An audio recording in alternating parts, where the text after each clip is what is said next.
औज़ुबिल्लाहि मिनश्शैतानिर्रजीम बिस्मिल्लाहिर्रहमानिर्रहीम अस्सलामु अलैकुम वरहमतुल्लाहि वबरकातुहू। लाखों करोड़ों दुरूद सलाम नबी अकरम सल्लल्लाहु अलैहि वसल्लम पर, उनकी आल पर और तमाम सहाबाए कराम पर।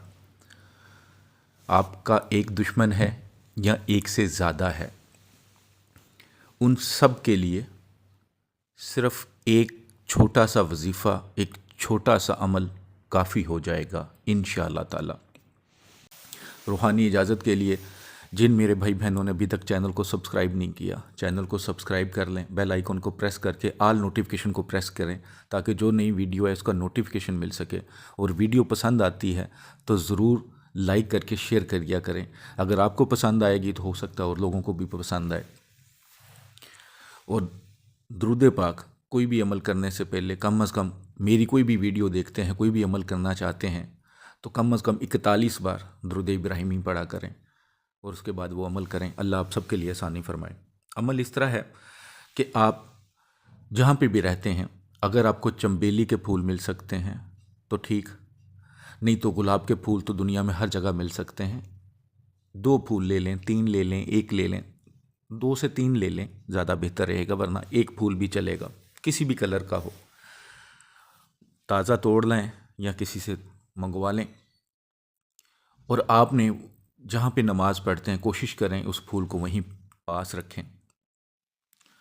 और हर नमाज के बाद जब भी नमाज अदा करते हैं, सबसे पहले जो दुश्मन है, एक है या ज़्यादा है, उन सब का तसव्वुर कर लें। अगर तस्वीरें हैं तो तस्वीरें पास रख लिया करें अमल करने से पहले, या तसव्वुर अच्छी तरह कर लें, जहन में उनका ले आएँ। और आपने सिर्फ 2 मिनट का एक वजीफ़ा करना है, अमल करना है। नमाज के बाद दुआ कर ली तो उसके बाद आपने दुरूद पाक नहीं पढ़ना, बिस्मिल्लाहिर्रहमानिर्रहीम नहीं पढ़ने, सिर्फ 21 मरतबा 21 टाइम या कहारू या कहारू या कहारू 21 मरतबा पढ़ना है। गिनती पूरी करनी है, चाहे फिंगर टिप्स पे पढ़ें चाहे तस्बीह पे पढ़ें, लेकिन 21 बार पढ़ के आपने उनका तसव्वुर करके उस फूल पे भी दम करना है और उन सब के तसव्वुर में दम करना है। हर नमाज के बाद ये अमल करते रहें। जब फूल खुश्क हो जाएं तो उस फूल को किसी पुरानी कब्र में दफना दें, खुद या किसी के हाथ भेज दें। इंशाअल्लाह जो दुश्मन हैं बीमार हो जाएंगे आपके।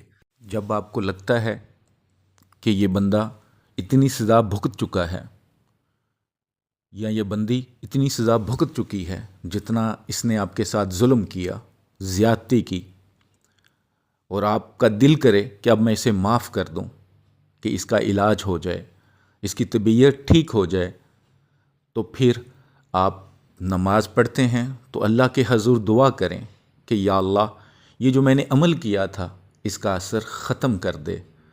ये बंदा या बंदी, या अल्लाह इसको माफ़ कर दे, मैंने भी इसे माफ़ किया, तो इंशाअल्लाह फिर उसका इलाज हो जाएगा, उस पर दवाई असर करना शुरू हो जाएगी। वरना इस अमल से जो भी बीमार होता है, डॉक्टर्स को उसकी बीमारी की समझ नहीं आती। ये बहुत ही मुजरब और बहुत ही जलाली अमल है। लेकिन मैं फिर आपसे हाथ जोड़ कर कहूँगा कि खुदारा नाजायज़ मत कीजिएगा। किसी की ज़िंदगी को छोटी सी बात पे तबाह करने की कोशिश मत कीजिएगा। ऐसा ना हो कि ये गलती कल आप पर, आपके बच्चों पर भारी पड़ जाए। उम्मीद करता हूँ आप सबको अच्छे से समझ आ गई होगी। दुआओं में मुझे, मेरी फैमिली को, मेरे प्यारे वतन पाकिस्तान को ज़रूर शामिल किया करें। अल्लाह ताला हम सब के लिए आसानी फरमाए, हमें सीधा रास्ता दिखाए। अल्लाह ताला तमाम मुश्किलों को दूर फरमा दे। आमीन सुम्मा आमीन। अस्सलामु अलैकुम वरहमतुल्लाहि वबरकातुहू।